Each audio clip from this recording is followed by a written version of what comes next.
The other night, I saw something I love and miss so much. Now it has been taken away from me. About 2 blocks away from the corner store that I stop in to get a chocolate popsicle once in a while. I don't care what time of year it is, I just love the chocolate popsicle. It's the old Keysdale baseball diamond. It was just a couple of years ago on a humid summer weekday's night that I made, if I don't say so myself, one of the finest plays I have ever made in my short but much talked about baseball career.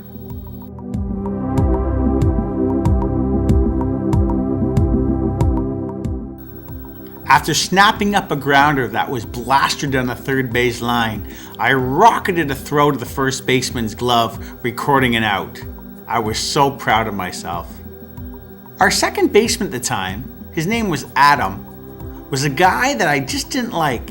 He looked at me with his stern eyes and spoke through his black-brown stained teeth, stained from tobacco of course.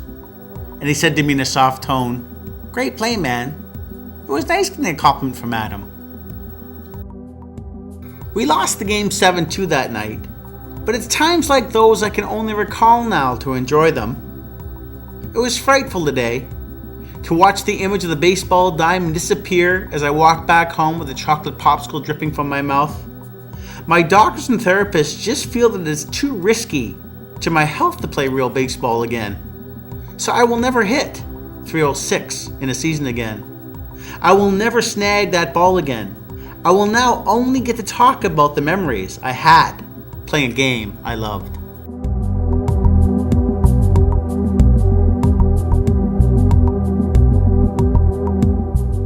Even the staff hockey games on Tuesday nights are no longer there for me. To be sipping a warm beer after exerting yourself on the hard ice for an hour with your colleagues was a real joy. For a brief moment, after a bullet of a shot, an accurate pass, or a brave defensive play, we all asked ourselves the same question. What if? What if I decided not to be a high school teacher and devoted every waking moment as a child to this fascinating, fun-filled Canadian game? Could I have been a pro? Could I have impressed kids with my on-ice talent instead of lecturing them while I stood on dirty linoleum floors? It was a real thrill to ask yourself this question every Tuesday. Unfortunately, you would have the answer given to you the moment that you untied your skates and saw your growing belly. I even remember the old boxing gym, which was on top of an old transmission repair shop in a rough area of Toronto. It had real character. Pictures of old-time boxers like Sonny Liston, Jake LaMotta, and George Foreman made your heart skip a beat when walking up the crickety stairs to the entrance.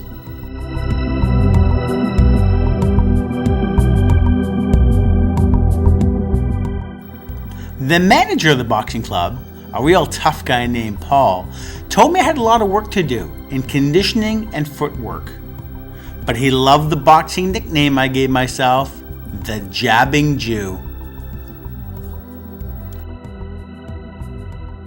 Not to mention the boxing boots that I bought at a local garage sale for $5. I miss the boxing club, and I also miss the shape I was once in.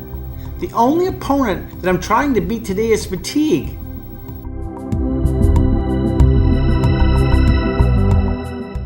I am afraid I might just be fighting this tough opponent for the rest of my life.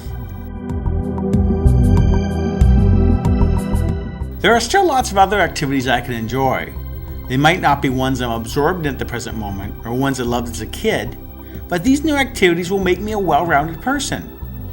I might have lost a lot, but I certainly might end up gaining a lot too.